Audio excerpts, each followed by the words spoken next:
Now the question is the signal x of t is applied as an input to a differentiator. The operation is y of t is equal to d by dt of x of t. Now total energy of y of t we want to calculate. Option A is equal to 2 joule, B is equal to 4 joule, C is equal to 0 and D is equal to 1. So we can draw y of t, that is the derivative of x of t. So y of t will look like this in minus 1 t less than 0 and this is minus 1 for 0 less than t less than 1. The value here is 1. So this is our y of t. Now we want to find the total energy of this signal. So total energy E is equal to integral during this period, that is minus 1 to 0. The value of signal is 1. So 1 square dt plus the value of signal during 0 to 1. That is integral 0 to 1. The value of signal is minus 1. Minus 1 square dt. So we can write the integration as integral minus 1 to 0 dt plus integral 0 to 1 dt. That is equal to t, the limit of integration from minus 1 to 0, plus t, the limit of integration from 0 to 1. This is equal to 0 minus of minus 1 plus 1 minus 0. This is equal to 1 plus 1 is equal to 2 joule. So A is the correct options. Here we want to check the linearity of the system. A system is said to be linear if it obeys the principle of homogeneity and principle of superposition. Now look at the first option. Y of n is equal to x square n. Here it is a square of x of n. So that will not obey superposition principle. So option A is wrong. Now option B, y of n is equal to n into x square n. Here also input term is squared. So it also not obey superposition. So B is also wrong. Option C, y of n is equal to a x of n plus b.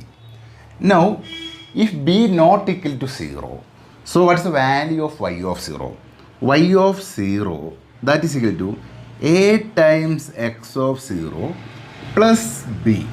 Suppose this is equal to 0. For example, x of 0 may be 0. So the value of y of 0 is equal to b. So this start from here, this will not pass through origin. Also not obey the principle of superposition. Now y of n is equal to n into x of n.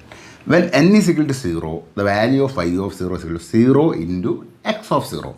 So the graph will pass through the origin. So this will obey the principle of superposition and homogeneity. Option D is the correct option. So a system is said to be linear, then it will always pass through origin. This will look like this. This is a graph for linear.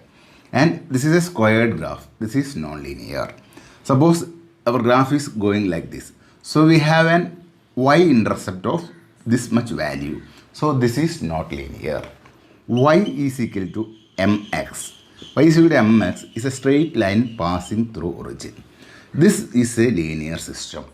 Suppose y is equal to mx plus c, where c is the y-intercept. So the graph will look like this. This graph will never pass through origin. This is a non-linear system. In this question, we want to check causality.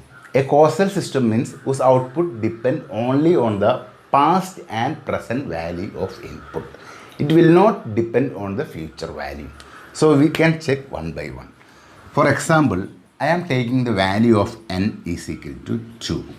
So here in option A, y of 2, that is equal to x of 2 plus 3 times x of 2 plus 4, that is x of 6. So the value of y of 2 depend on x of 6, that is a future value of input. So this is not causal. Now consider B. For B, y of 2, that is equal to x of 2 plus x of 2 minus 1, that is x of 1. So output depending on the present input and past input. So this is a causal system. Now let us take third. Here y of 2 that is equal to x of 2 square, x of 4. So the output depend on the future value. So this is also not causal. Option D, y of 2 that is equal to x of 2 into 2 that is x of 4. Here also the present input depend on the future input. This is also not causal. So the causal system is given in option B.